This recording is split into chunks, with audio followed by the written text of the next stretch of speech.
they've left pillows. Looks like some extra pillowcases here, blankets, and that pink furry one, fluffy one that was on the couch came from in here. And I like to kind of cuddle up, get cozy at night, so I took it in there to the love seat. Extra like linens and stuff up here as well. Like I said, I just super feel like the owners were super thoughtful with this. And I may end up having to edit a lot of this out because I just realized I'm in my robe and have a sheet mask on, and you probably saw that in the mirror. Not the image I'm wanting to do for online. But anyways. But there's that. Try to get one without me in the mirror. Okay. So that's it. I will say it has been super quiet here, which I love. I have a very stressful job. I took this solo trip to really just be a beach bum for a week and try to get rid of some of the stress, which I absolutely did. So it was really imperative for me for it to be quiet. Noise bothers me. And so this has been crazy quiet, which I have loved. Some big bird just flew by. I don't know if you guys saw that. That was kind of cool. Now, as much as I have relaxed on this vacation, I probably will not ever stay in Sea Pines again. The last 2 vacations I've taken have been like ultra luxury 5-star vacations. Went to Puerto Rico in January, stayed at a Marriott that was, 5-star, ultra luxurious. And then a few years back, went to the Mexican Riviera and stayed at Secrets Marima Beach, which, if you're familiar with that, is over the top luxury. So I probably got spoiled a little bit with that. But I would say Sea Pines is 3-star at best. Their website says there's 4 diamonds or something like that. They are not. They're not. 3 stars, I think, is an appropriate rating for it. It is a massive community, like I said earlier.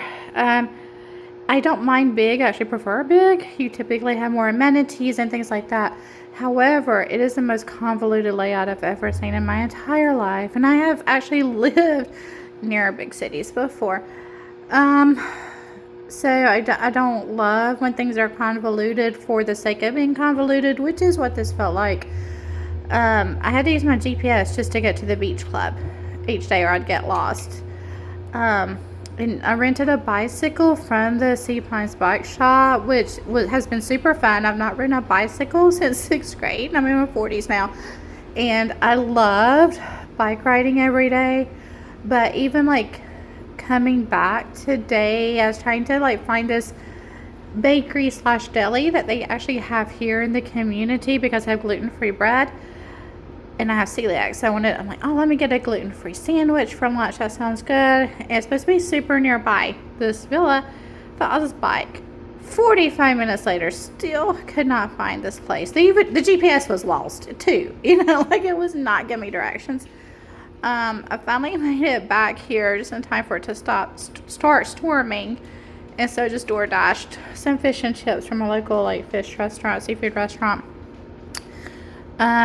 So I'll be honest, the convoluted nature of the community is enough to make me not want to return. I don't want to spend my vacation every time I leave the complex hunting for things. Especially things that are in the neighborhood, in the gated community. That's not fun for me. This particular complex, the Raquet Club Villas, they do have their own tennis courts here. So if you're a tennis player, that's a great perk. It also has its own pool, and it is heated. So that's a nice perk too. You don't have to go to like the community pool. The complex itself has one. So that's a good perk. I will say the cleaners who cleaned this before I arrived, terrible job. As considerate as the owner seems to be, I'm sure they don't know how terribly the cleaners do. But there's like previous renter's hair on the headboard of the bed when I arrived. Not down with that. About an hour after I checked in, there's a little water on the floor. Got a paper towel to clean up. The paper towel was black. I'd been in here an hour. So they clearly didn't mop the floor. So just some things like that. If it had been a hotel, honestly, the hair on the headboard thing, I would have gone down to the front desk and demanded another room. That's gross. They didn't clean. It being a villa and all this, I just tried to put the icks out of my mind and not worry about it. But that's another reason why I would say this is a 3-star at best. I don't know that I've ever stayed anywhere where there's like previous people's hair on the bed like that. So that's just nasty in my opinion. And especially for the price paid for this, unacceptable. So while I've had a relaxing vacation, enjoyed beach days and things like that, definitely will not be back to Sea Pines. I will come back to Hilton Head, but I will just stay somewhere different next time. Apparently there's a few other communities like this on Hilton Heads. I think I would try one of those. Lots of pluses, but the few cons was enough to make me not return to this particular development. But I've also got, like I said, some other videos that I'll upload and edit when I get home. I don't know. I may just throw them into this one and make it just one big long video. We'll see. But so that's the accommodations here. Just wanted to kind of give you that info. Excuse me. So it's like I said, I didn't see any reviews on YouTube for this particular villa. But thanks for letting me show you guys around, and I will see you soon. Bye-bye.